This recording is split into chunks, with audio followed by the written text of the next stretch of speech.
Ever open TikTok at night expecting dark mode? And bam, the comment section blinds you with a wall of white?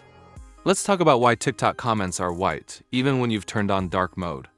So here's the deal. Even if your TikTok looks like it's in dark mode, your comments might still show a white background with black text. Why? Because TikTok's dark mode isn't fully applied unless you manually switch it on. To fix this, 1. Go to your profile. 2. Tap the 3 lines in the top right.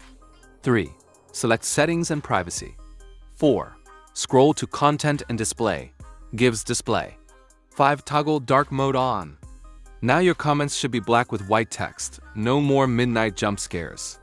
Why do people care so much? Dark mode lovers swear it's better on the eyes, especially in low light. Though some eye doctors say it's not always healthier, it's really just about what feels comfortable to you. So if you're a dark mode diehard, check your settings before TikTok wrecks your retinas.